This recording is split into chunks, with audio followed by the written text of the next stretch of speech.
A Christmas package can feel like a promise until it arrives with an address that doesn't exist. Holly Bennett noticed it first because she had been trained to notice everything. Not in the dramatic way people imagine when they picture law enforcement or private security, but in the quiet, procedural way of someone who had worked long enough around other people's secrets to recognize patterns. She was 31, newly divorced, and spending December in a small Wisconsin town where the winter air smelled like chimney smoke and old pine. She had come back because her mother's heart was failing in that slow, stubborn way that made doctors talk in careful sentences. She had come back because her childhood home was paid off and warm and full of responsibility.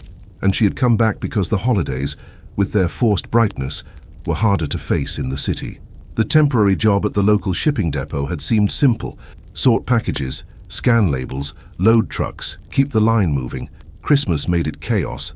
Boxes stacked like unstable architecture, tape squealing, handheld scanners beeping like frantic birds.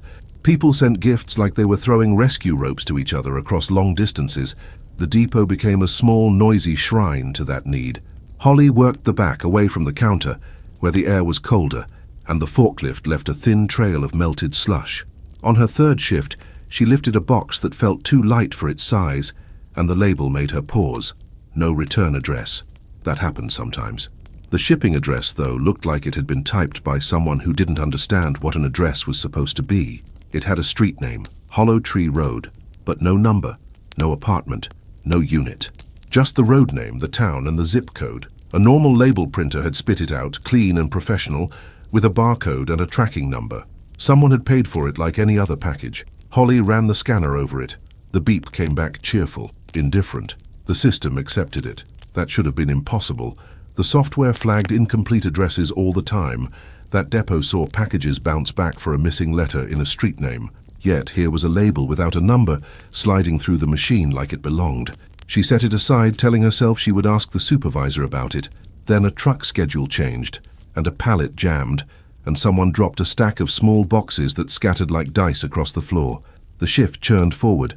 Holly forgot the strange label until late afternoon, when she found the box again on a cart marked for the rural route.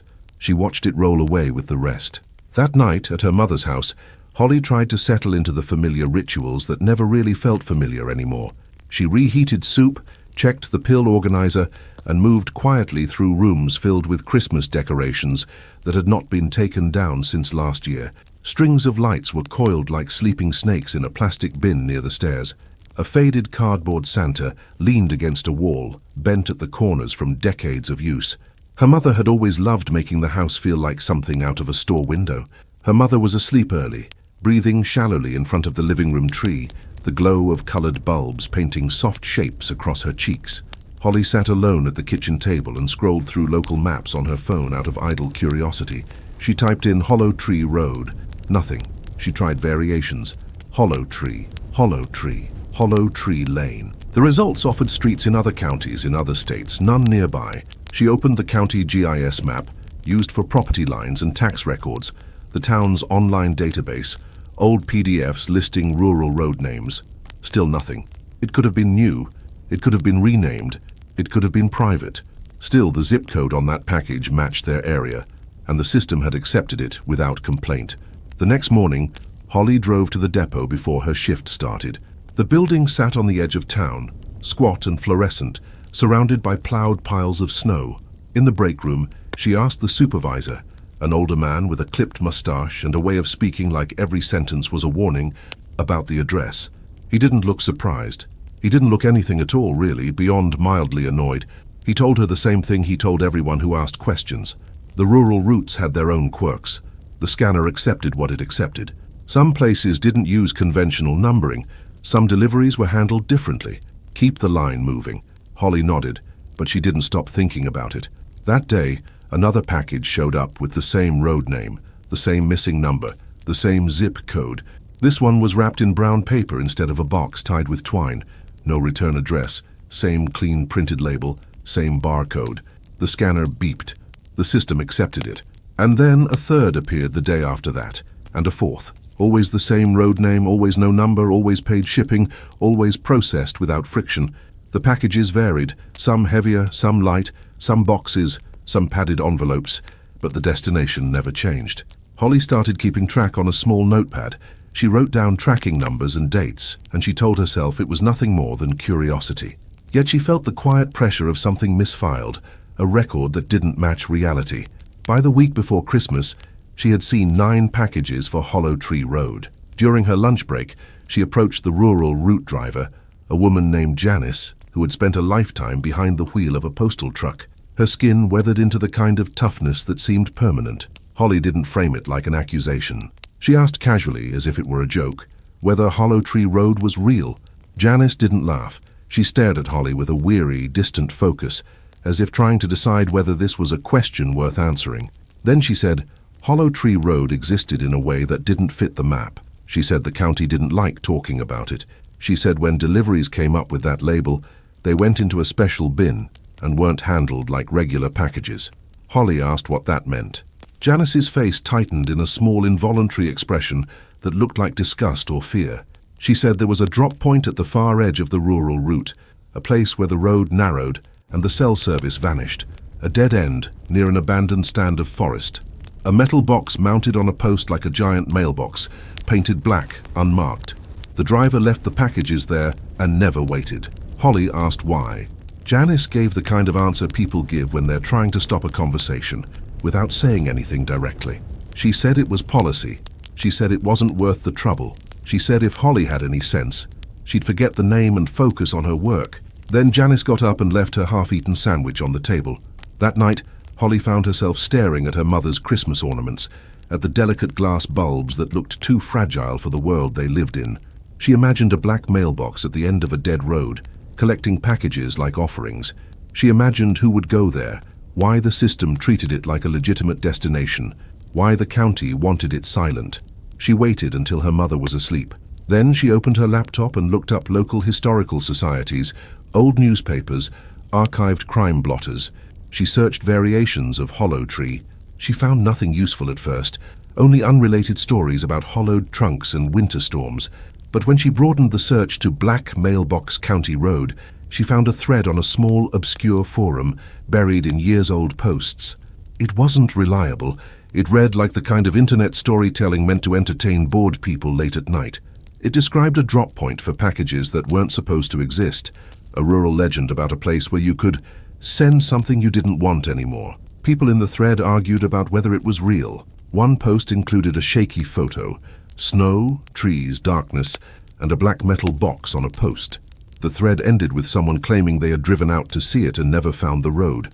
Holly closed the laptop and sat for a long time in the quiet kitchen, listening to the refrigerator hum.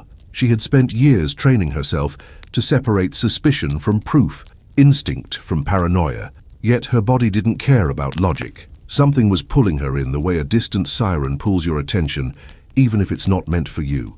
2 days later, a package came in addressed to Hollow Tree Road that was different from the rest. It was a shoebox-sized carton, sealed with clear tape, and wrapped all the way around in a single strip of red ribbon, as if someone had tried to make it festive without understanding what festive meant. The label was perfectly printed, but beneath the barcode, in faint grey text that looked like it had been added at the last second, was a phrase, "Deliver after dark." Holly stared at it until the edges of her vision blurred. She scanned it. The system accepted it. No error, no flag, no note. Holly's hands felt cold even inside the heated warehouse. She glanced around, half expecting someone to be watching her reaction. People moved in their routines, oblivious. A forklift beeped as it reversed. Tape guns snapped and hissed. Someone laughed at something she couldn't hear. Holly set the package in the rural cart as required, but the words stayed in her mind, like grit behind a contact lens. She didn't tell anyone. Not her mother, not the supervisor, not Janice. She did something else instead. She followed. Her shift ended near 5. The sky was already turning into that colorless winter dusk that made everything look drained. Holly drove home, checked on her mother, made sure the pill organizer was filled, set a glass of water by the chair, and then told herself she was going out to buy more wrapping paper. She didn't buy wrapping paper. She drove out of town, following the rural route by memory. Snow piled on the shoulders of the road, reflecting her headlights in dirty glints. The farther she went, the more the houses thinned.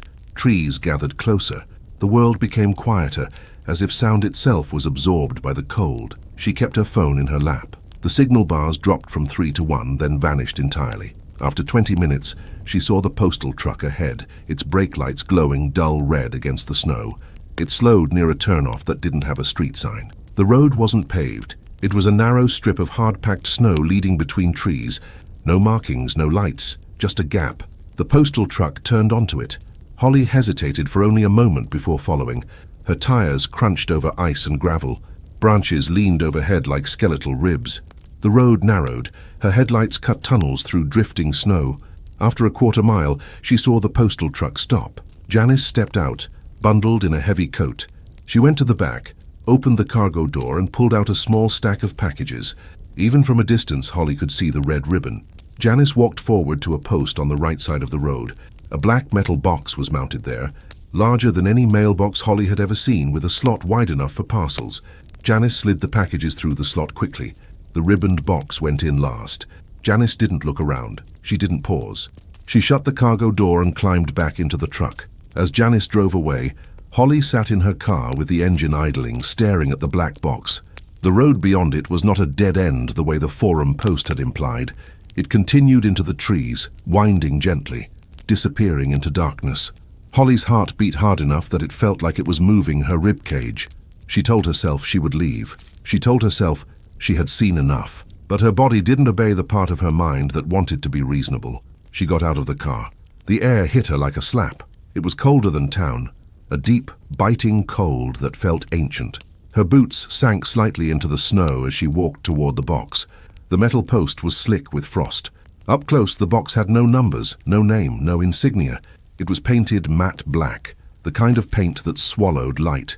The slot was a narrow mouth, no hinge, no handle. On the side of the post, carved into the wood beneath the paint, was a faint pattern.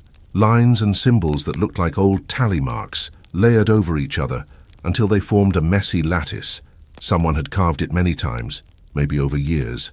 Holly leaned closer. The carvings weren't random. They formed repeated shapes like crude trees with hollow centers. Her breath fogged the air. She reached out and touched the edge of the slot. The metal was so cold, it burned. Something shifted inside the box. It wasn't the movement of a package settling. It felt purposeful, slow, as if something inside had become aware of her hand. Holly pulled back. For a moment, the woods were utterly still. No wind, no birds, no distant traffic. Just the faint ticking of her car cooling behind her. Then a sound came from the darkness beyond the box, deeper down the road. A dragging noise, something heavy moving across snow. Holly stood frozen. Her mind offered explanations. Deer, a fallen branch, a person, but none of them matched the weight and rhythm of the sound. It wasn't hurried, it wasn't cautious, it was steady, like something that had all the time it needed. The dragging grew louder. Holly backed toward her car without turning around, her boots slipping slightly, her eyes locked on the narrow road ahead. A shape appeared between the trees. At first, she thought it was a person hunched over. Then her headlights caught it better, and the thought fell apart. It was too tall to be hunched, too narrow to be upright. It moved in a way that suggested joints that didn't bend correctly. It came forward slowly, emerging into the faint edge of her light. It looked like someone wearing a long coat, except the coat clung too tightly, as if it were not fabric but something grown. The shoulders rose high, uneven. The head, if it was a head, was bowed. Its arms hung long and thin, almost brushing the snow. The dragging sound wasn't from its feet. It was pulling something behind it. A red ribbon traced across the snow like a line of spilled color. Holly's throat tightened. Her mind tried to name what she was seeing, to fit it into the available categories. Human, animal, costume, prank. But nothing settled. The ribbon led back to the shape's hand, and in that hand was the shoebox-sized package, the one labeled "Deliver After Dark." It had been inside the black box for less than 5 minutes. Now it was being carried out as if retrieved. The shape stopped near the box, in the center of Holly's headlights. The light didn't reveal details the way it should have. It seemed to dull against the black surface of whatever it wore or was. The shape turned its bowed head slightly toward Holly. Holly felt, with sudden certainty, that it knew her, not the way a person recognizes a face, but the way an animal recognizes scent, the way a lock recognizes a key. The shape lifted the package. It held it toward the slot. For a second, Holly thought it was returning it inside. Instead, it pressed the package against the black metal and the cardboard softened. The edges bent inward, as if the box were being absorbed. The ribbon slid, then vanished as the package disappeared into the metal without leaving a mark. Holly's stomach lurched. The shape lowered its arm. And then it began to move again, stepping forward past the box toward Holly. The dragging sound returned, except now nothing trailed behind it. Holly stumbled back to her car, fumbling for the door handle with numb fingers. Her breath came in sharp bursts that felt too loud. She yanked the door open, half fell into the driver's seat, and slammed it shut. The shape kept coming. Holly jammed the key into the ignition. The engine turned over with a reluctant chug. She threw the car into reverse, tires spinning briefly on ice, then caught traction. Snow sprayed. The car jerked backward down the narrow road. In her rearview mirror, she saw the black box shrink into distance, and the shape standing in the center of the road, still moving forward unhurried, as if it knew she could not truly leave it behind. Holly reversed until the road widened enough to turn, then whipped the wheel hard. The car swung around, almost sliding into a tree, and then she accelerated out of the forest, back toward town, back toward streetlights and houses, and the illusion of safety. She didn't stop until she reached her mother's driveway. Inside, her mother was still asleep in the chair, the tree lights casting soft colors across the room. Holly stood in the doorway, shaking, listening to the steady sound of breathing that proved life could still be ordinary. But something had changed in the air. Holly walked to the tree without taking off her coat. She crouched, scanning the gifts beneath it, checking the tags, the ribbons, the neatness of them. Everything looked the same. Then she saw a new present. A small shoebox-sized package, wrapped in plain brown paper, sealed with clear tape, tied in a single strip of red ribbon. No tag, no name. Holly stared at it until her eyes burned. She didn't touch it. She didn't move it. She didn't even breathe deeply near it. She backed away slowly, as if stepping away could keep whatever had followed her from noticing she was afraid. From the corner of her eye, she saw the front door. A thin line of frost had formed along its edges, like the door had been opened recently and the cold had crept in. Holly stood in the quiet house in the glow of the Christmas tree, staring at a package that had no right to be there, and the ribbon looked brighter than it should have, like a vein under pale skin. Outside, somewhere far beyond the porch light, the wind shifted through the trees with a slow, dragging hush.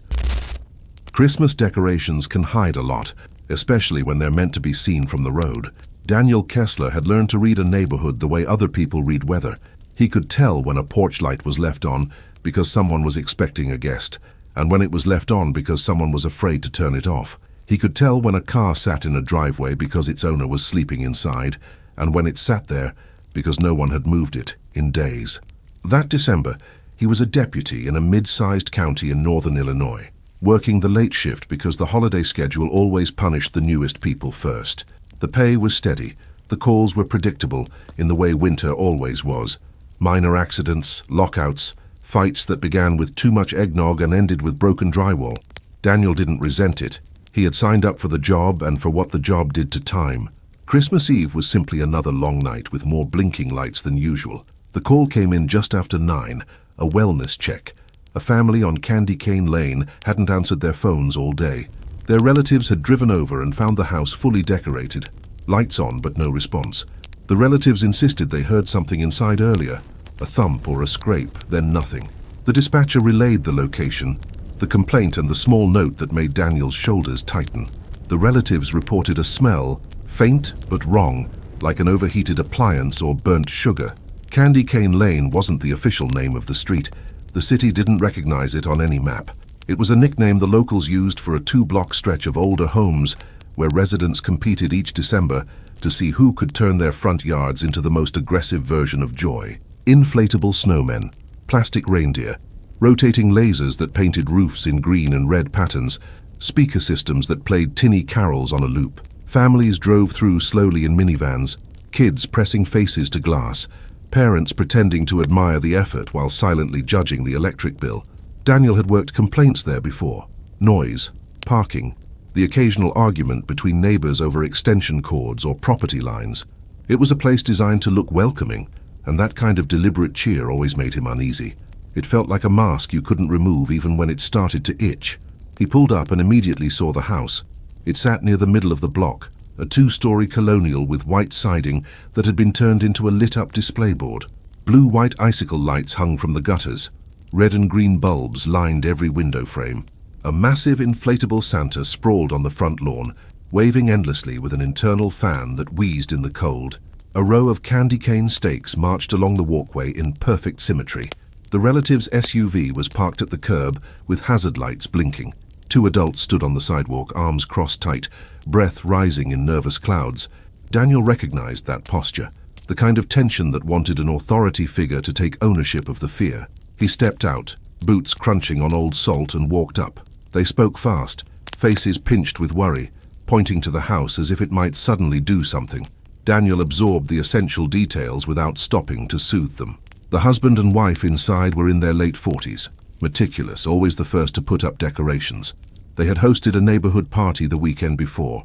They hadn't missed work. They hadn't missed calls. Today, nothing. No texts, no answer. The relatives had knocked, rang the bell, nothing. Daniel looked at the house while they talked. It was bright, loud and oddly still. No movement behind the windows, no silhouette passing in front of a lit curtain, no flicker of a television. He walked up the front steps. The porch boards felt solid, not the soft rot of neglected wood. Everything here screamed upkeep. The wreath on the door was thick, arranged like something purchased from a craft catalogue, not a supermarket bin. The doormat was clean. He knocked, hard, controlled, waited, knocked again, no answer. He tried the knob. Locked. Through the glass panel beside the door, he could see the front hallway. A narrow runner rug, a small table with a bowl of ornaments, a staircase to the right. Everything neat enough to feel staged. Daniel stepped off the porch and circled along the side yard, checking windows for signs of forced entry. The snow at the foundation was undisturbed, a smooth crust that had held its shape all day. No footprints, no dragged marks, no broken shrubs. The backyard gate was locked. He returned to the front. The relatives hovered behind him like they might cling to his coat. Daniel radioed for a second unit, then pulled a small flashlight and aimed it into the living room window. The living room was lit by a Christmas tree that looked professionally decorated. Gold ribbons spiraled perfectly, ornaments spaced evenly, the top star centered with deliberate precision. The room looked like a postcard, except for one detail. A single dining chair sat in the middle of the living room floor, turned slightly toward the hallway, as if it had been placed there on purpose. Daniel shifted his angle. He saw a second chair, half visible near the base of the staircase, tipped on its side. The smell reached him then, faint but undeniable. Not burnt sugar, not a bad candle, something electrical and sour, like overheating plastic mixed with something organic. He didn't wait for the second unit. He told the relatives to stay back. He moved to the attached garage and checked the service door. Locked. He looked at the keypad for the garage door, then at the small camera mounted near the frame, its red indicator light steady. Daniel went back to the porch and forced the front door the way he was trained to do when a welfare check turned into exigent circumstances. A shoulder into the frame, a sharp crack as the jam gave. The wreath bounced, shedding a few fake pine needles. Inside, the warmth hit him. Not comfortable warmth, but the heavy, stale warmth of a house closed up too tight. The air carried that sour electrical smell more strongly. His flashlight cut across the hallway. Nothing moved, no dog running in confusion. No alarm blaring. He stepped in slowly, letting the door swing partly shut behind him out of habit, then stopped himself and left it open. Open doors meant options. The house was silent except for a barely audible hum, like a transformer somewhere struggling. Daniel moved down the hallway. To his left, the living room glowed with tree lights. The chair in the middle of the floor looked stranger up close. The legs were scratched. One rung was cracked. It wasn't decorative. It looked used, dragged, placed.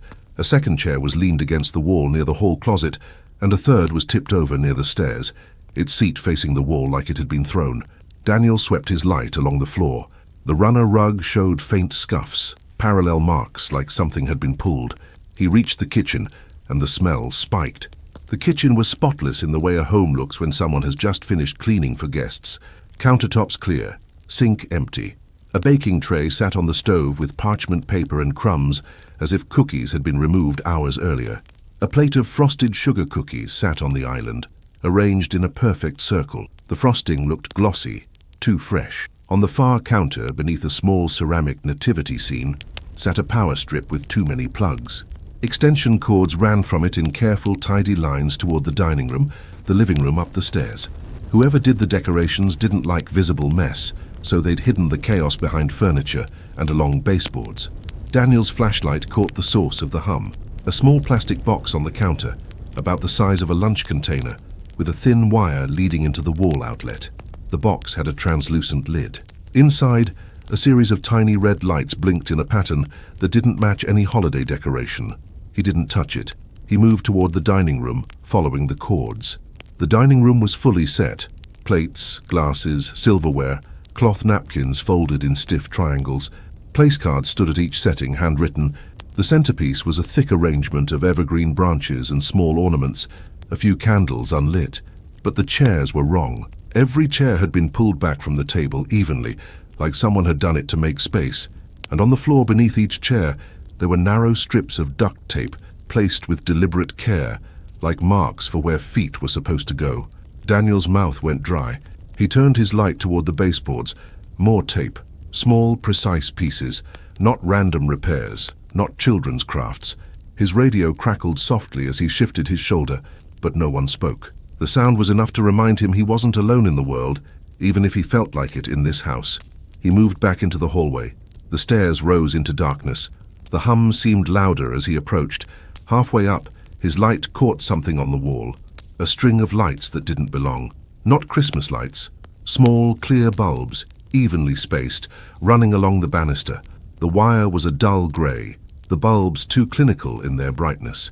Daniel reached the landing and swept his light across the second-floor hallway. More chairs.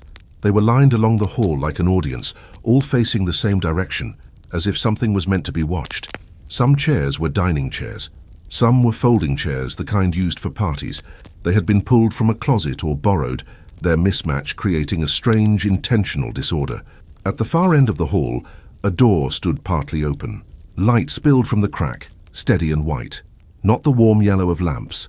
The hum came from there.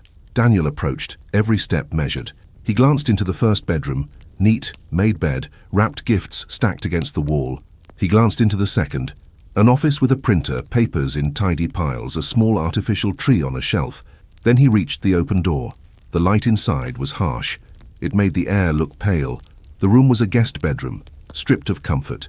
The bed had been pushed against the wall. The floor was clear.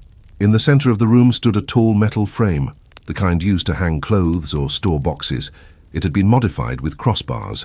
Wires ran from it, down to the floor, into a tangle of extension cords, and beneath it on a large sheet of plastic lay a figure. Daniel's brain tried to reduce it to manageable pieces. Clothing, limbs, shape. It was a person, face turned away, body still. The skin on the exposed hand looked grayish under the white light. He didn't rush forward. He didn't step onto the plastic. He scanned the room for threats. The metal frame had something else attached to it. Small cameras, their lenses pointed down, their indicator lights glowing faintly. There was a tripod in the corner aimed at the frame. The setup looked like a filming rig, except too clean, too methodical. Daniel's flashlight moved to the wall. A series of printed photos had been taped up in a grid. Each photo showed the front of the house, the decorations, the inflatable Santa, the wreath, the candy cane stakes. The photos were taken from different angles, as if someone had documented the display. In some photos, Daniel could see families in cars driving by, headlights streaking, faces blurred by motion. In the center of the grid was a handwritten note on plain paper. It was a schedule. Times, dates, short phrases. Lines that suggested observation, not celebration. One line was underlined heavily. Christmas Eve, 9 p.m. Daniel didn't read further. His attention snapped to a sound behind him. A soft click, like a door settling. Daniel turned. The hallway behind him was empty, but the guest bedroom door had swung wider, and the white light spilled farther out, washing over the lined-up chairs like stage lighting. His radio crackled again, then went dead. Not static, just silence, as if someone had cut it. Daniel stepped backward into the room, putting distance between himself and the hallway. He kept his eyes on the corridor. The chairs sat motionless, but their arrangement made the space feel occupied. Then, from the far end of the hall, a shape moved. At first, it was only a change in shadow, the faint shifting of darkness against darkness. Then it came into the edge of the white spill from the guest room, and Daniel saw it clearly enough to know it was a person. A man, tall, wearing a red sweater that looked too bright in the harsh light. A Santa hat drooped over one side of his head, the white pom-pom hanging near his ear. His face was pale, but not in the sick way. Pale in the way of makeup, like someone had coated skin to erase it. He stepped forward slowly, stopping beside one of the chairs, placing a hand on the chair's back as if steadying himself. Daniel didn't speak. The job trained him to give commands, but something about this house, this setup, made commands feel useless, like shouting at machinery. The man's eyes were fixed on Daniel, but they didn't look like eyes watching a threat. They looked like eyes watching a clock. The man reached into his pocket and withdrew something small and black. A remote. His thumb moved. The hum in the guest room deepened into a sharper pitch, and the tiny clear bulbs on the banister flickered brighter. For a split second, Daniel saw thin wires running along the hallway floor, hidden beneath the edges of rugs and taped down at corners. He saw small metal staples at the baseboards, holding the wiring in place. The man pressed again. A sound came from downstairs. An abrupt metallic snap, followed by a low thud. Then another, like mechanisms releasing. Daniel's mind flashed to the kitchen counter, the plastic box with blinking red lights. He imagined what it might be controlling. The man stepped forward another pace, still holding the chair with one hand, remote in the other. His head tilted slightly, a gesture that looked almost curious, as if he were examining how Daniel had arrived at the exact moment on the schedule. Daniel backed farther into the guest room, careful not to step onto the plastic sheet. His eyes flicked to the window. The glass showed the outside night and the reflection of the room's brutal white light. He could see faintly the inflatable Santa on the lawn, still waving, still grinning. He could also see the driveway. A car was parked there now that hadn't been earlier. Not the relative's SUV. Another vehicle, dark, angled as if it had pulled in quickly. Daniel's pulse surged. The man with the remote wasn't the only one. The hallway chairs suddenly felt less like props and more like placeholders for people who could be sitting there, watching, waiting. The man's thumb moved again. The bright white light in the guest room flickered, and for an instant the camera's indicator lights all blinked at once, synchronized. Then the light steadied, and the man took his hand off the chair and began walking toward the guest room door, unhurried, remote held low at his side. Daniel's instincts demanded distance, demanded control, demanded a clean exit. But his exit was a hallway built like an aisle, lined with chairs aimed at him, wired and staged and ready. He shifted his weight toward the window, scanning the latch. It was an older style, the kind that required lifting the sash with force. He reached for it. The man stopped in the doorway. The white light framed him, turning his red sweater into something almost violent. He raised the remote. Daniel heard a sound from behind him inside the room, soft, mechanical. He turned his head just enough to see the metal frame above the body on the plastic sheet. Something on the frame moved. A small motor, attached to a pulley system, tightened a line that ran down toward the figure. The line wasn't visible at first because it was thin, almost clear, but as it pulled, it caught the light like fishing line. The figure's arm twitched, not in the way a living person moves, in the way something moves when it is pulled. Daniel's stomach clenched.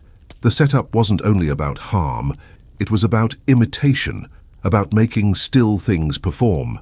The man pressed the remote again. Downstairs, another metallic snap echoed through the house, closer this time, followed by a whine like a motor spooling up. The cords along the baseboards felt suddenly alive, feeding power into a plan that had been waiting all day for the scheduled moment. Daniel abandoned the window. He pivoted toward the door, forcing movement, refusing to be contained. He charged into the hallway. The chairs blurred as he ran past them. Their legs scraped slightly as his shoulder brushed one, and the scrape sounded too loud, amplified by the stillness. At the top of the stairs, the clear bulbs along the banister flared, and Daniel caught a brief glimpse of something he hadn't noticed. Thin wire strung across the stairwell at shin height, nearly invisible. He threw himself forward before his legs reached it, body slamming onto the steps, sliding down on his side. The wire snapped taut above him, missing by inches. The banister lights flickered. The hum changed pitch again, angry, stressed. Daniel hit the lower steps hard, shoulder cracking against a post. Pain flashed white. He kept moving. He reached the front hallway and saw the front door still open, winter night visible beyond. The relatives were no longer on the sidewalk. Their SUV hazard lights still blinked at the curb, but the people were gone. A shadow moved at the edge of the doorway. Someone stood outside, blocking part of the porch light. Daniel lunged toward the door anyway, desperate for open space. The shadow shifted. A figure stepped into view wearing a full Santa suit, thick and padded, face concealed behind a beard and a plastic-looking mask that held a permanent rosy-cheeked smile. The suit's belly was too round, too exaggerated, as if someone had stuffed it with more than fabric. The Santa figure raised a hand, holding something long and dark, an object that wasn't a decoration. Daniel stopped short, boots skidding slightly on the runner rug. Behind him, the hum from upstairs deepened again, and somewhere in the house a motor continued to whine, patient and steady, like a machine that didn't need anyone's approval to keep working. Daniel's eyes darted to the side table in the hallway, the bowl of ornaments, the ceramic reindeer, the harmless, glossy surfaces meant to suggest safety and tradition. None of it mattered. The Santa figure on the porch stepped forward, filling the doorway, blocking the exit completely. The mask's smile didn't change, but the head tilted in a slow, deliberate angle that felt like recognition. Daniel backed away, chest heaving, shifting toward the living room, toward the glowing Christmas tree and the chair sitting in the middle of the floor, like it had been waiting for him. The tree lights blinked softly, red to green to gold, reflecting in the glass ornaments like tiny eyes. Upstairs, a camera indicator light flickered again. Daniel moved toward the living room window, calculating a break, a leap, a chance at the yard. He grabbed the curtain and yanked it aside, and froze. Outside, along the street, the slow procession of cars still crawled through Candy Cane Lane. Headlights moved past. Families sat inside, staring at decorations, unaware. The inflatable Santa waved. The candy cane stakes glowed. The house looked like an attraction. From the street, the open front door was not visible behind the angle of decorations. The window glare hid the interior. To the people driving by, it was just another festive display. Daniel turned back toward the hallway. The Santa figure had stepped inside. The door behind it began to swing closed. Holiday cabins are supposed to feel like borrowed peace. This one felt like borrowed time. Addison Pierce didn't like surprises, which made the week before Christmas a terrible time to accept a last-minute booking. She managed short-term rentals for a living. Cabins, lake houses, renovated barns turned into rustic escapes for city people who wanted to pretend they knew how to stack firewood. Addison handled check-ins, cleaning schedules, maintenance calls, and the delicate art of making strangers feel welcomed while keeping them out of places they shouldn't be. This booking wasn't even through the usual platform. It came via a direct request, routed through the property owner himself, who insisted it would be easy. A couple would arrive late Friday, stay through Christmas Eve, leave Christmas morning. No pets, no parties, no visitors. Payment already deposited. The cabin was called Briar Fork, a remote A-frame on the edge of state land in northern Michigan. It sat far enough from town that the nearest grocery store was a 25-minute drive, and the nearest neighbor was a roomer. Guests loved that. Addison didn't. She preferred problems she could solve quickly. Remote cabins turned small issues into long nights. She drove out Friday afternoon to do the final prep. The road was plowed but narrow, lined with thick pine that blocked the sky and made the daylight feel filtered. When she reached the cabin's driveway, her tires rolled over packed snow and into a quiet so complete it felt engineered. The A-frame rose out of the trees like a black wedge, windows dark, roof steep enough to shed winter like an instinct. Addison unlocked the door, stepped into the smell of pine cleaner and cold wood, and immediately noticed something she hadn't put there. A stocking hung from the mantel. The cabin had 3 stockings in storage, part of the staged holiday decor. They were always the same. Red felt, white trim, stitched names that weren't anyone's real name. Generic, decorative. Addison had hung them earlier in the week for another guest, then removed them and packed them away, because the next reservation had requested minimal holiday theme. Now there were 4. 3 were the familiar ones, evenly spaced, hanging from brass hooks. The 4th was different. It was darker, almost maroon, made of thicker fabric with a stiff shape like it was lined. No stitched name, no pattern, just a plain stocking that looked older than the cabin itself, the fabric worn smooth in places where hands might have touched it again and again. Addison stood there, keys still in hand, and tried to inventory possible explanations the way she always did. A cleaner left it by mistake. The owner dropped it off without telling her. A previous guest hid it as a prank. None of those fit, because Addison ran her properties like a controlled system. Cleaners weren't allowed to decorate on their own. The owner lived out of state. Pranks didn't survive her checklist process. She lifted the stocking off its hook. It was heavier than it should have been, not much heavier. just enough that her wrist registered the weight. There was something inside. Addison set it on the coffee table and pressed along the fabric, careful. The shape inside was small and irregular, like a cluster of objects rather than a single gift. She hesitated, then reached into the stocking. Her fingers touched something hard and smooth. She pulled it out.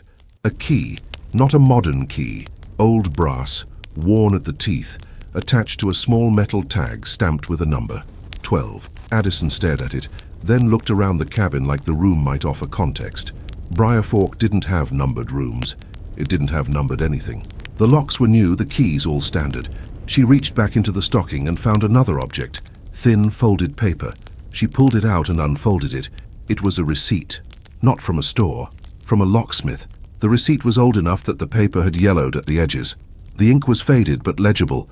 It listed re-key and replacement services and a handwritten note that read, "Cabin, back storage, keep original." No date she could see clearly.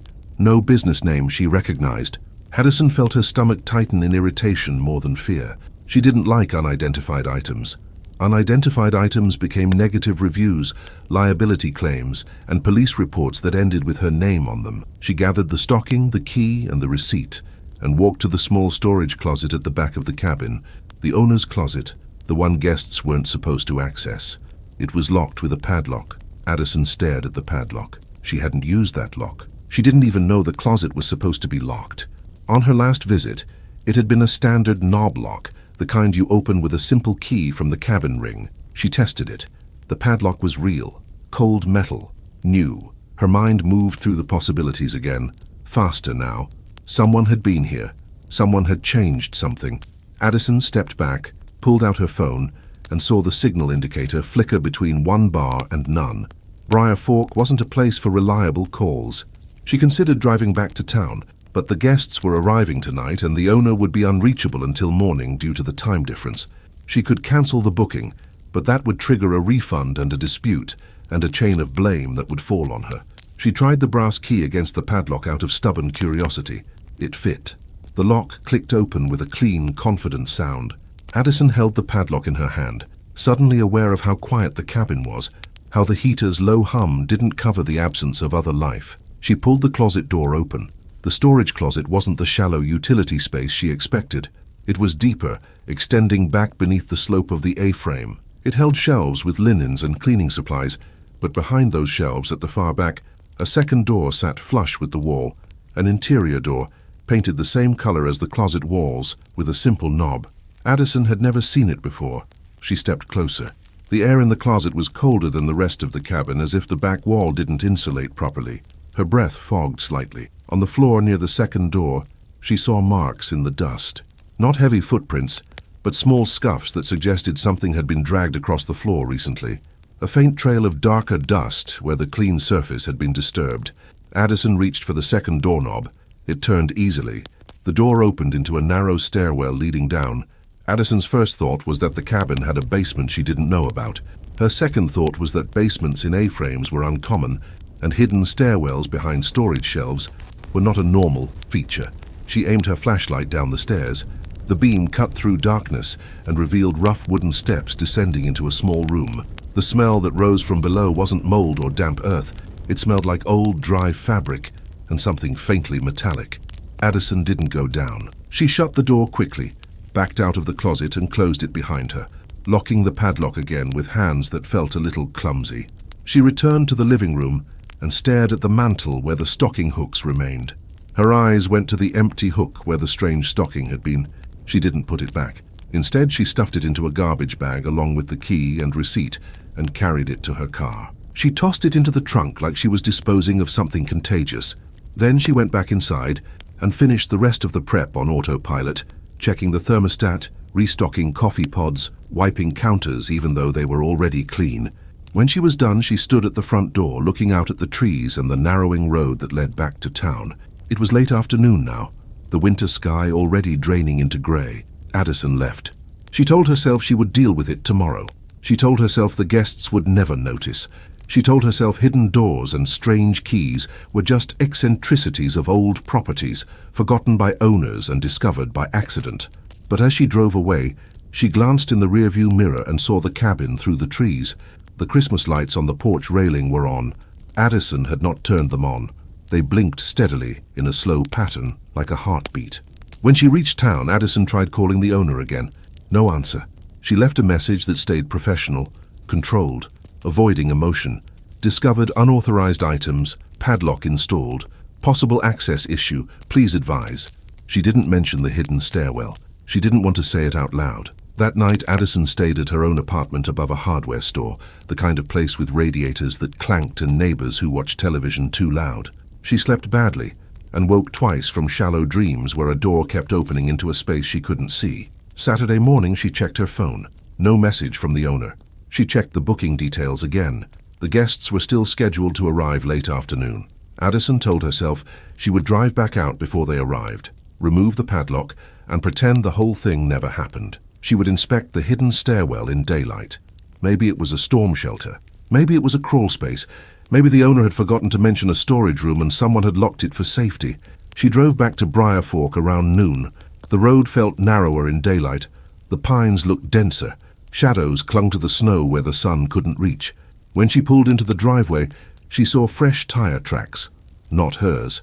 Someone had been there recently. Addison parked and stepped out. The cold was sharper than the day before, biting at the inside of her nose. She walked to the front door, unlocked it, and stepped inside. The cabin smelled warmer than it should have, like someone had been running the heat all morning. The living room lights were on. The Christmas tree in the corner, which Addison had not set up because this cabin didn't have a tree, was lit. It was a small artificial tree about 4 feet tall, placed perfectly beside the window. The ornaments were simple, matte red and gold. The lights were a steady, warm white, not blinking. Addison stood frozen, staring. She scanned the rest of the room. The couch pillows were arranged differently. The throw blanket was folded into a neat rectangle instead of draped. A mug sat on the coffee table, a ring of dried liquid at the bottom. Someone had been here. Her mind offered a rational explanation. The guests arrived early. Maybe they'd used the lockbox code. Maybe the booking message updated.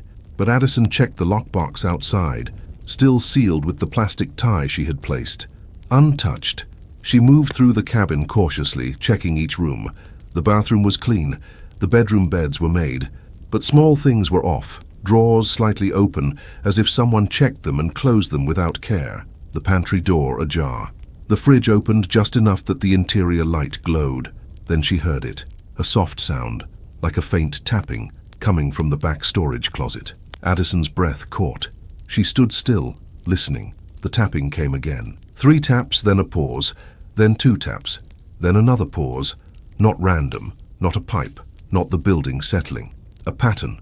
Addison walked toward the closet, each step controlled. She stopped in front of it, stared at the padlock. It was still there, still locked. The tapping came again, louder now, as if whatever was making it was closer to the door. Addison backed away, heart hammering, and grabbed the fireplace poker from its stand beside the hearth. The poker felt heavy and real in her hands, a piece of iron meant for logs, not whatever this was. She returned to the closet. The tapping stopped. For several seconds the cabin was silent. Then the closet door shifted, just slightly, like pressure from inside had pushed against it. The padlock held. The door shifted again. Addison's mind flashed to the hidden stairwell behind the shelves. Someone could be down there, trapped, trying to signal. That was the only explanation that made sense and didn't make sense at the same time. How would someone get in? Why would someone hide? Why would there be a stocking with an old key? Addison swung the closet door open as far as the padlock chain allowed, enough to see the shelves inside. The shelves were different now. The linens were stacked in new arrangements. The cleaning supplies moved.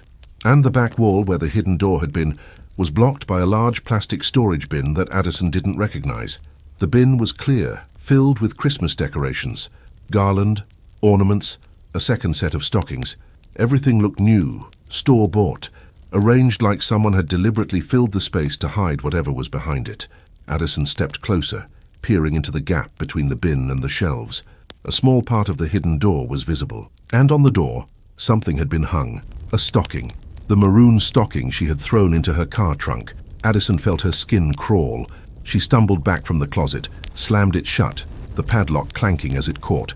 She turned, eyes darting toward the front door, toward the windows, toward the bright daytime outside that suddenly felt far away.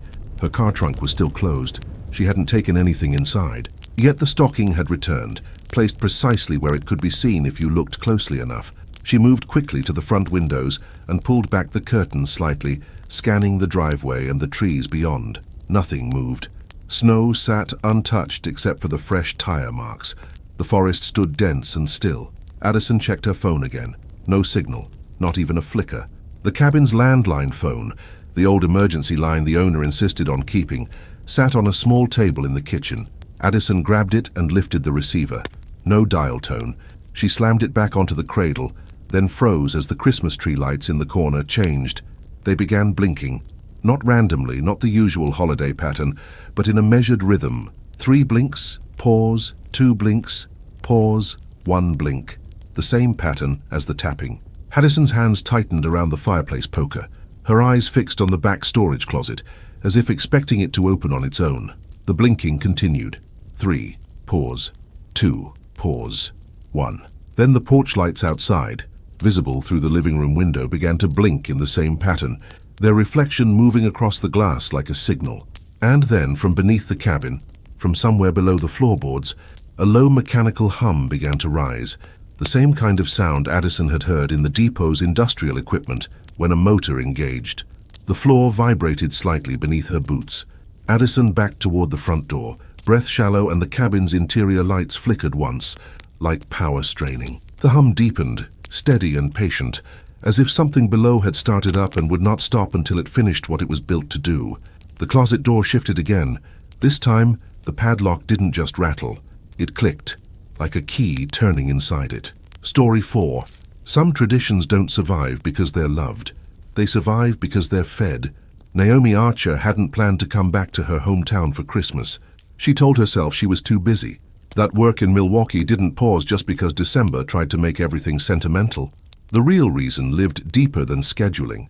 The town felt like a place that still remembered her shape, still had opinions about who she was supposed to be, still held her childhood in its hands like something fragile and owned.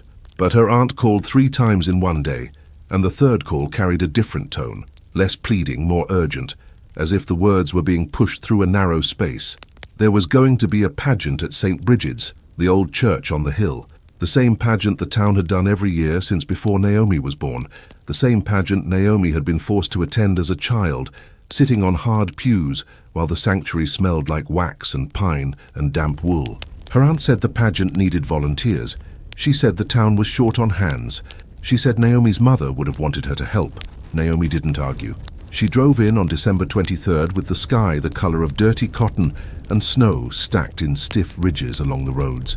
Her car radio lost stations as she approached town, the signal thinning into static, as if the air itself didn't like modern noise. St. B. Bridget sat where it always had, above the main street, its steeple puncturing the grey sky, its stone walls darkened by decades of freezing and thawing.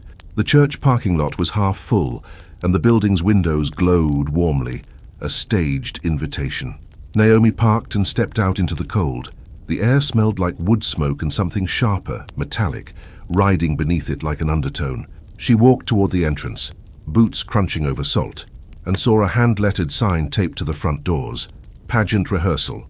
All volunteers report to basement. Inside, the church was warmer than expected, the kind of warmth that made you aware of how cold you'd been outside. The sanctuary was dim, lit mostly by Christmas decorations and the pale wash of light from stained glass windows. The nativity scene at the front looked newly arranged, the figures clean and glossy, the manger stuffed with fresh straw. But Naomi's eyes went to the pews. Every other pew had a red ribbon tied neatly around one end, like reserved seating. There were no names on the ribbons, just the color, just the deliberate placement. Naomi moved down the aisle, past the muted smell of old hymnals, and found the basement stairs near the side hallway. She descended into a different kind of warmth, stale, heavier, carrying the faint odor of damp concrete and old fabric. Voices echoed below, not in conversation, but in coordinated bursts, instructions, counting, short confirmations. Naomi reached the basement and found a large open room that had been turned into a staging area. Folding tables lined the walls with costumes laid out in neat piles, shepherd robes, angel wings, long white dresses, glittering halos. People moved quickly, focused, their faces tight with a sense of deadline that felt too intense for a small-town Christmas pageant. Naomi spotted her aunt near a table stacked with red cloth. Her aunt's face brightened when she saw Naomi, but the expression didn't reach her eyes.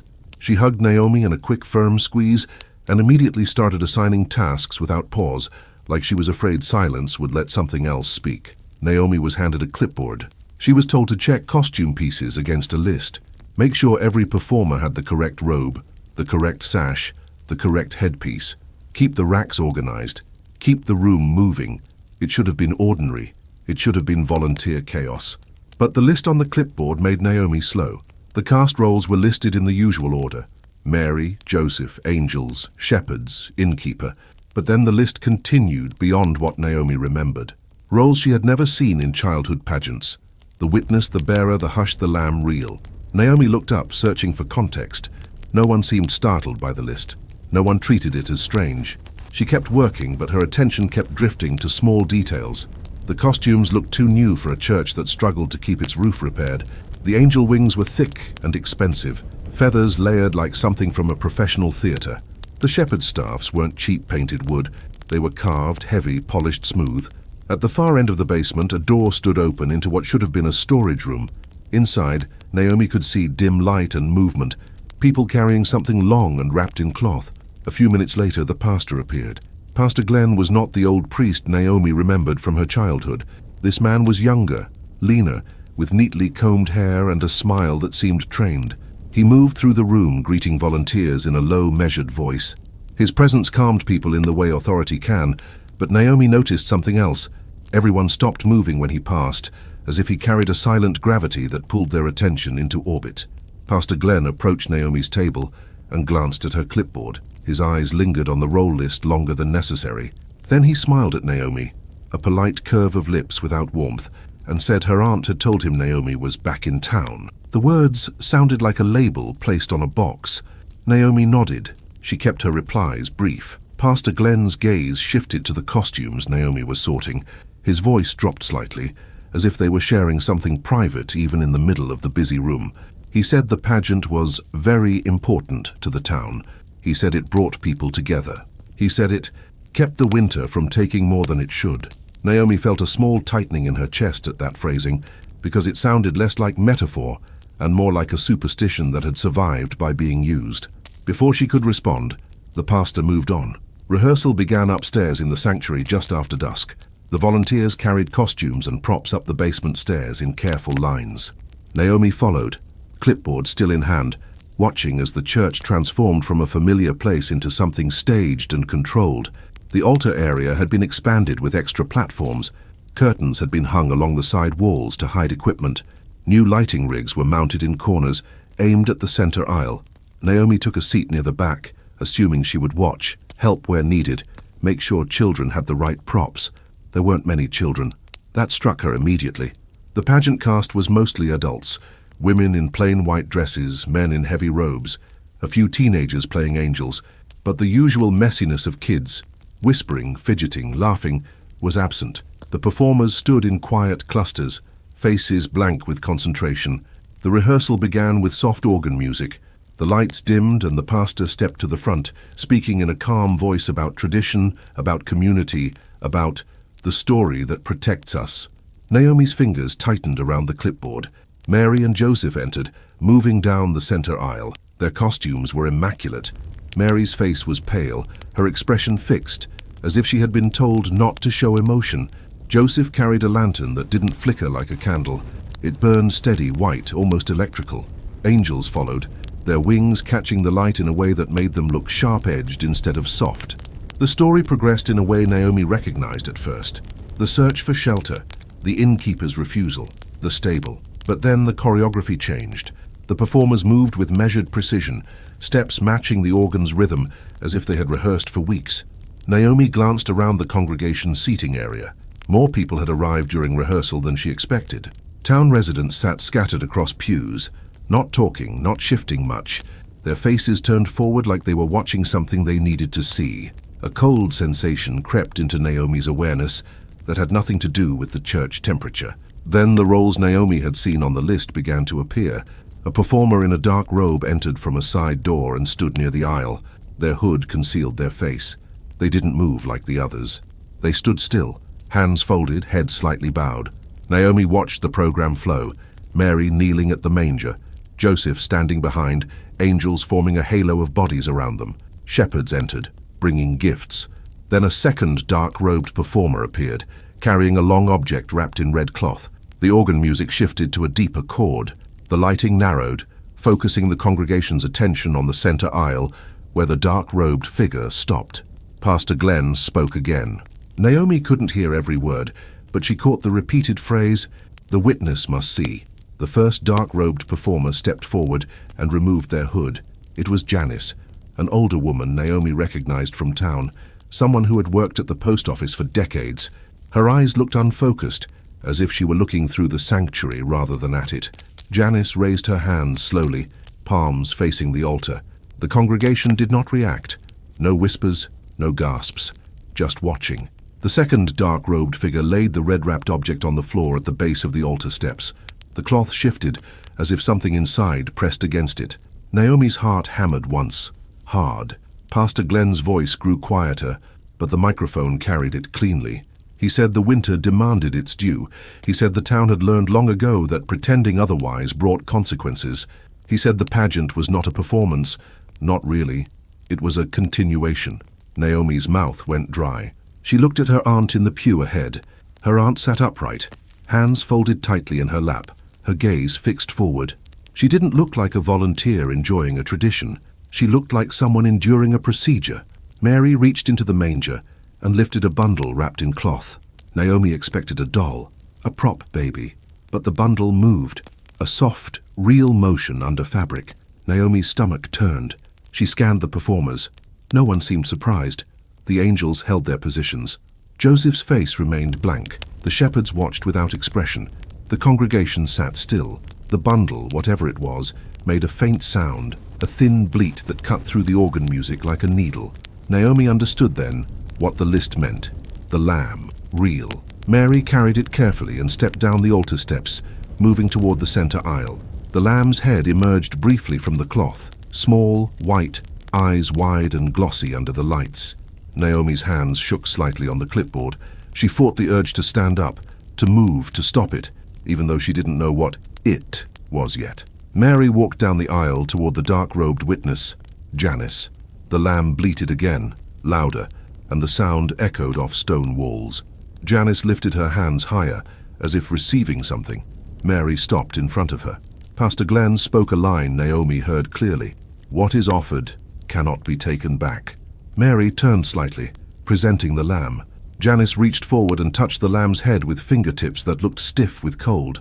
The lamb quieted, trembling.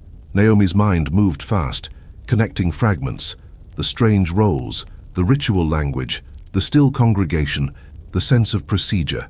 She felt the deep, animal certainty that she had walked into something older than a pageant. The second dark-robed figure stepped forward and removed the red cloth from the long object on the floor. It wasn't a prop. It was a wooden trough, old and stained dark, shaped like a manger, but deeper, fitted with metal brackets on the sides as if it had been reinforced. Inside were folded lengths of cloth, white, clean, lined like padding. The figure lifted the cloth out, revealing the bottom of the trough. The wood was carved with symbols, repeated shapes like hollowed trees, circles intersected by lines, patterns that looked familiar in a way Naomi couldn't place. Then Naomi heard it, a low hum, faint but present, coming from beneath the altar area. Not organ music, not lights, a mechanical hum. The sanctuary lights flickered once, subtly, like a blink. Mary handed the lamb to Janice. Janice held it against her chest, and for the first time Janice's expression shifted, something like relief or completion. Pastor Glenn stepped down from the altar and approached the trough. He placed his hands on its edge and leaned over it like he was listening for something. Naomi saw the congregation's faces in the dim light. They weren't joyful. They weren't festive. They looked intent, hungry for the next step, like people watching a familiar sequence they needed to happen in the correct order. Naomi's pulse pounded in her ears. She stood slowly, careful not to make noise, and moved toward the side aisle, planning to slip out. Her coat hung on a hook near the entrance. As she moved, she noticed the red ribbons tied to the ends of pews. They weren't decoration. They were tied in knots that looped around the pew ends, and continued down to the floor, disappearing into the shadows beneath the seats. Thin cords, red and taut, running like veins through the sanctuary. Naomi stopped. She stared down at the floor near the pew end. A red cord ran across the aisle, low to the ground, almost invisible in the dimness, connecting pew to pew like a lattice. A perimeter, a boundary. Naomi backed away, heart slamming. Her eyes went to the main doors at the back. The doors were closed now. She hadn't heard them close.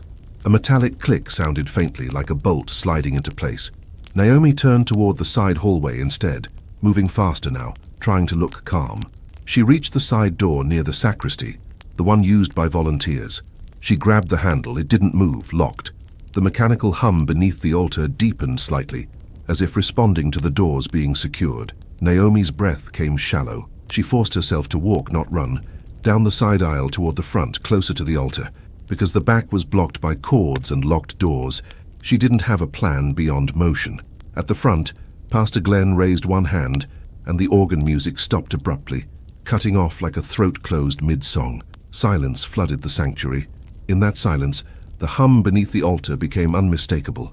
Pastor Glenn spoke softly, and every syllable carried. He said the pageant would continue as it always did.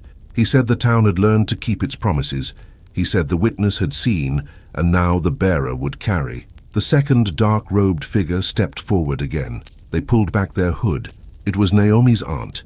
Naomi's blood felt like it turned to ice. Her aunt's eyes were wet but steady. Her face held a resigned hardness, like someone who had practiced not breaking. The aunt lifted a small object from beneath her robe, a brass key on a metal tag stamped with a number, 12. Naomi's mind flashed violently to other things she didn't want to connect. Keys, numbers, hidden doors, winter, offerings, continuations. The aunt walked to the trough and placed the key inside it. The hum intensified. The lamb in Janice's arms began to thrash lightly, bleating sharply, its sound suddenly frantic. Pastor Glenn's head tilted toward Naomi, his gaze landing on her as if she had always been part of the plan. His smile appeared again, trained and empty.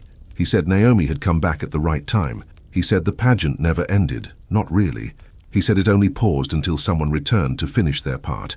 Naomi's lungs tightened. She looked for any open path, any gap in the red cords, any chance to break through.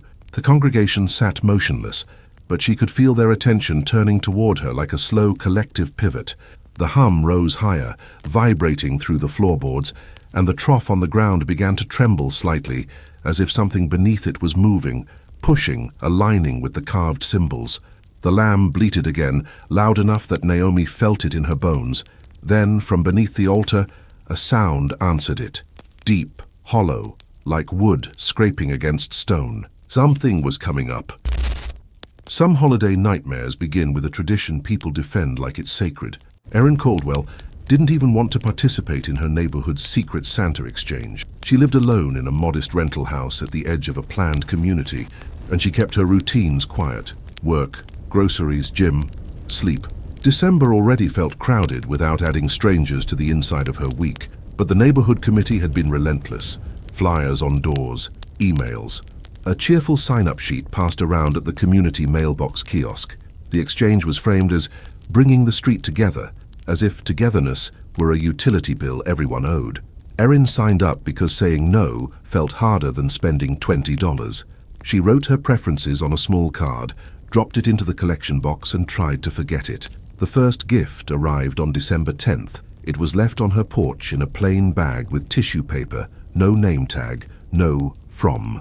Inside was a candle that smelled like pine and smoke, expensive enough to make her pause. She assumed her assigned Secret Santa was generous, or trying to impress. She set it on her kitchen counter and went on with her day. The second gift arrived 2 days later, also unmarked. A pair of thick wool socks folded perfectly. New, expensive, her exact size.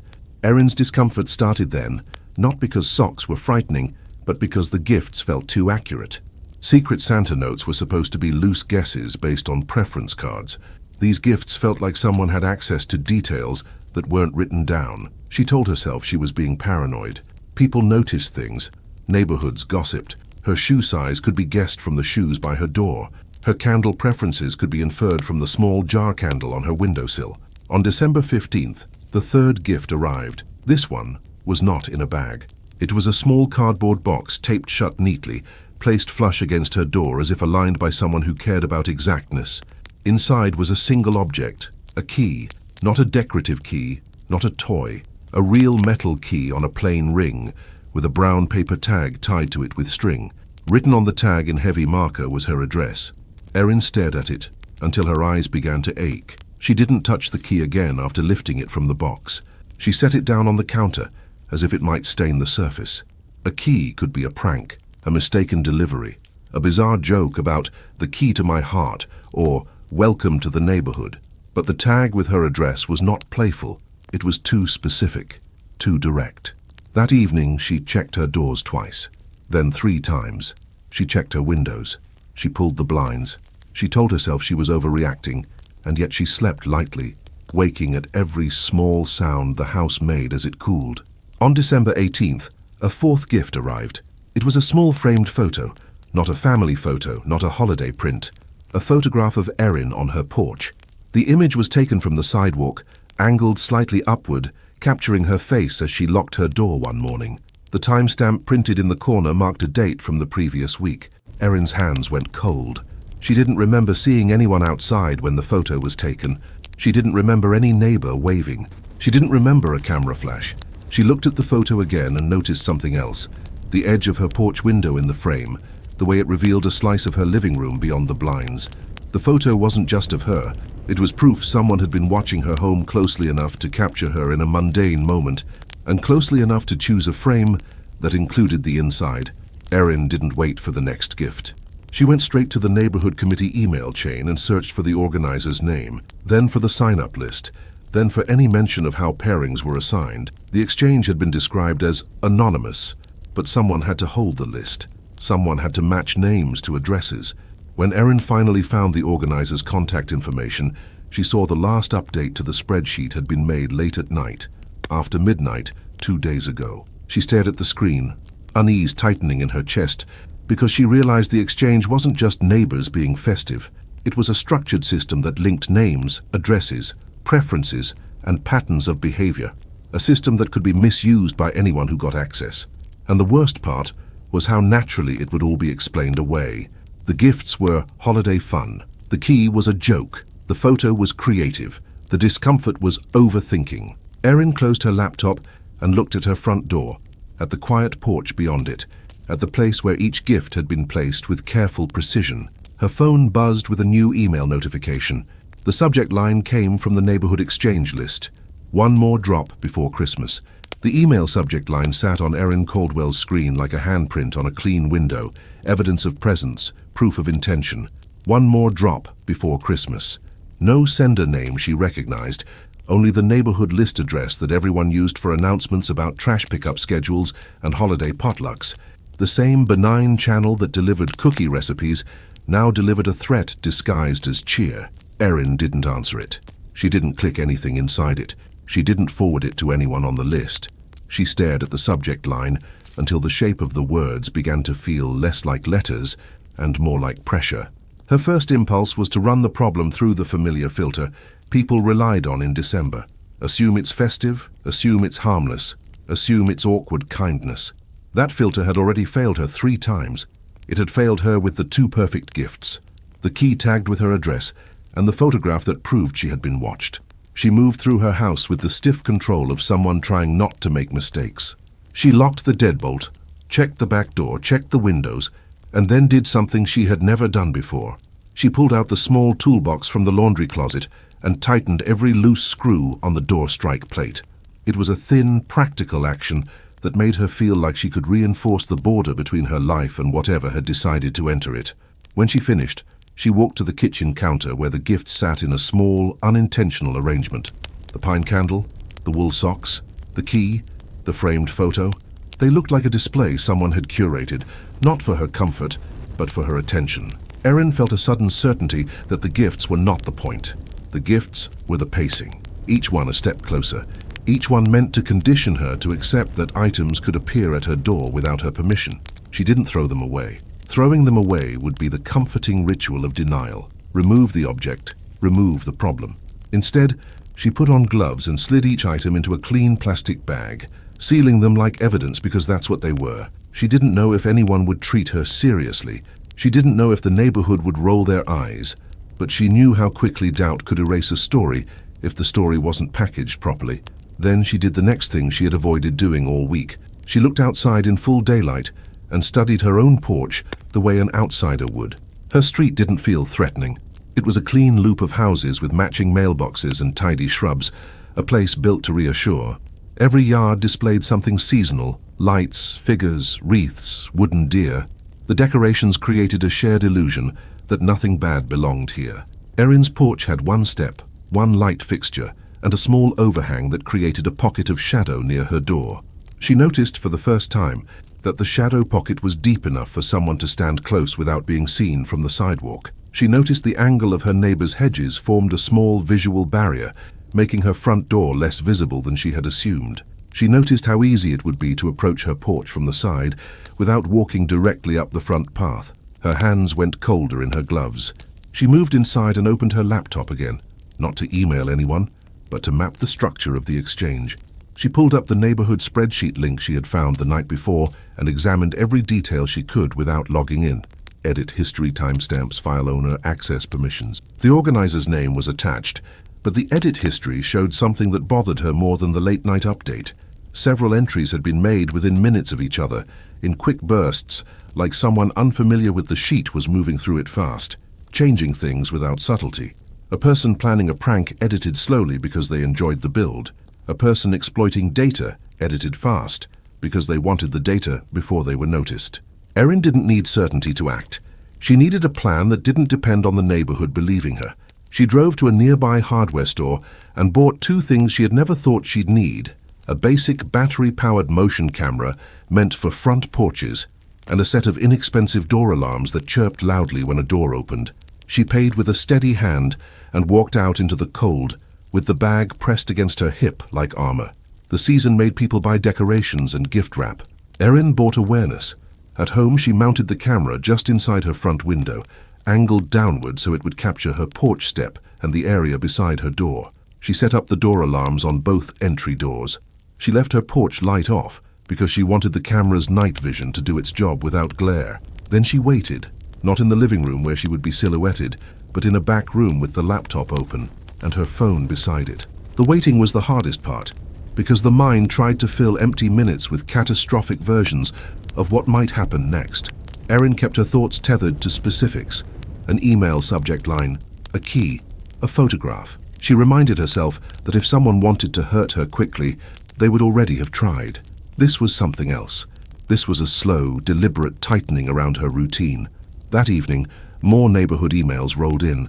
Recipes, reminders, the usual December noise. Erin didn't read them. She watched the camera feed. At 9:47 p.m., motion triggered. The porch feed shifted from stillness into grainy movement. A figure moved across the edge of the frame, low and cautious, not approaching directly, but angling from the side where Erin had noticed the hedges created cover. The person wore a dark jacket and a knit cap. Their face stayed down, obscured by the brim. One gloved hand held a small bag. The figure paused in the shadow pocket near Erin's door. Erin's mouth went dry. Her body stayed still, but her mind began counting details the way fear sharpened attention: the height, the stance, the deliberate lack of hurry. The person set the bag down gently, not tossing it, not dropping it. They positioned it flush against the door as if aligning it by habit. Then the figure's head turned slightly toward the camera, not looking straight at it, but angling as if they knew something was there and were measuring its placement. The person's hand rose toward the doorknob. Erin's door alarm did not chirp because the door did not open. Instead, the doorknob turned slightly and returned, as if tested with a key that didn't quite fit, or as if someone wanted to feel the resistance. Then the figure leaned in closer to the doorframe and did something Erin recognized with a sick drop in her stomach.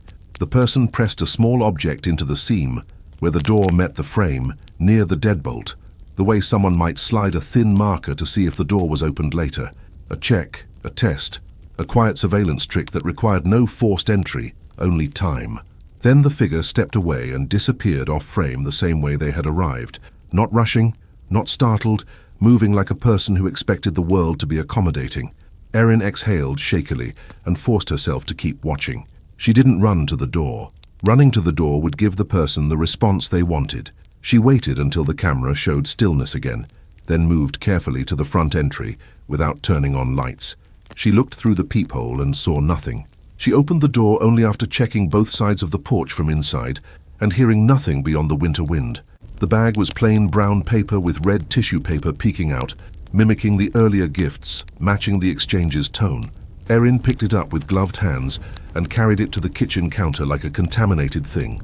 Inside was a small box, wrapped neatly in simple paper, and beneath it, a folded sheet of printer paper. Erin did not unfold the paper first. She opened the box. Inside lay a second key.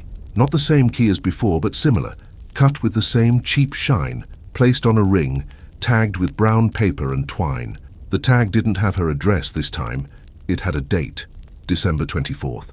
Erin felt the message settle in her chest with the certainty of a deadline. The person wasn't simply watching. They were building toward something scheduled. She unfolded the printer paper with careful fingers.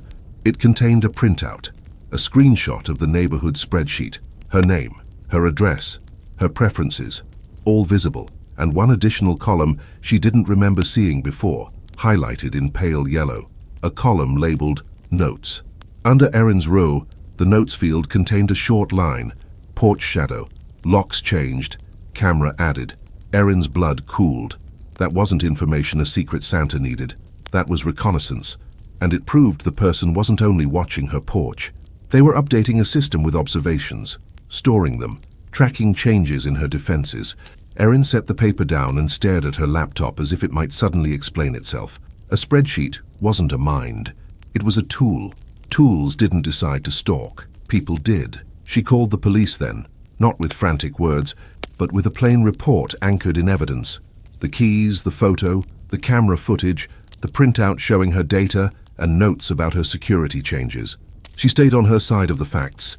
Facts were harder to dismiss as holiday anxiety. An officer arrived within the hour. Erin watched from her doorway as the patrol car's lights painted soft color across snow. She handed over the plastic bags containing the items. She showed the camera footage on her laptop. She showed the printout. The officer's posture changed in small ways as the story shifted from uncomfortable to clear. The presence of a printed spreadsheet with added notes did what feelings couldn't do. It translated fear into something procedural. Erin didn't feel relief yet. She felt a new kind of worry, because involving authority meant the problem became public, and public problems sometimes provoked escalation. The officer advised additional precautions and promised follow-up with the neighborhood organizer about the spreadsheet access. Erin listened. She nodded. She closed her door again. And when the patrol car left, the street returned to its decorated quiet as if nothing had happened. Erin spent the next day doing something that felt absurd and necessary. She quietly watched her neighborhood as if she were the outsider for the first time. She looked at porches and corners and hedges. She noticed how many houses had doorbell cameras and how many didn't. She noticed which neighbors always left garage doors open a few inches. She noticed how often delivery drivers moved down the sidewalk and how easily a stranger could blend in carrying a gift bag. By the afternoon of December 23rd, news traveled in the way neighborhood news always traveled, fragmented, softened, disguised as concern. The organizer sent a message through the list about a spreadsheet access issue, asking everyone to stop using the old link and promising a new pairing system next year. Erin read it with a strange detachment. The message didn't mention stalking. It didn't mention keys or photographs. It was phrased like an administrative mistake. That told Erin something important. Either the organizer didn't understand the seriousness, or the organizer wanted to minimize panic. Either way, the neighborhood's instinct was the same: preserve the illusion. Late that night, Erin's phone pinged with a new email. No subject line this time, only an attachment, another screenshot. It showed the spreadsheet again, but now many rows were blanked out, names removed as if someone had tried to sanitize it. Only Erin's row remained intact, and beneath it, a single new note typed into the notes field. Early. Erin's pulse hammered hard enough to ache. She didn't need the word explained. It meant the plan had shifted. The schedule moved up. She didn't sleep. She kept lights on in the back rooms and stayed away from windows. She checked her camera feed until her eyes felt gritty and swollen. At 3:16 a.m., the motion camera triggered again. The porch image showed the same approach, from the side, low and careful.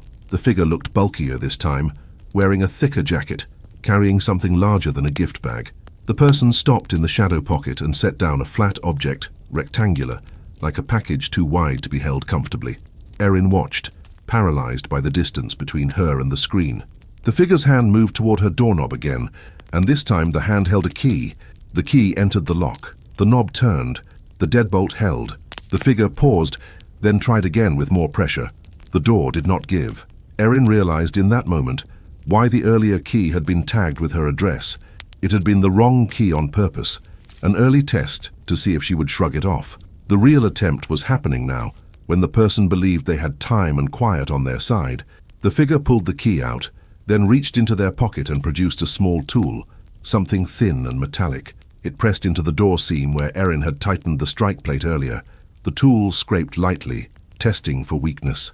Erin's door alarm chirped suddenly, loud and sharp in the quiet house. The figure froze. For the first time, the person's head lifted slightly, as if listening, recalculating. Then they turned their body toward the street, scanning, deciding whether to continue. Erin didn't open the door. She didn't confront. She didn't give the person the satisfaction of her presence. She pressed a button on her phone and triggered her car alarm from the kitchen counter, flooding the street with an urgent, repetitive sound. The figure flinched and stepped back. The rectangular object was left on the porch. The person retreated quickly now, not running, but moving with an urgency that hadn't been there before. They disappeared into the darkness beyond her neighbor's hedges. Erin watched the camera feed until it stilled again. Then she waited, counting slow breaths, listening for footsteps returning.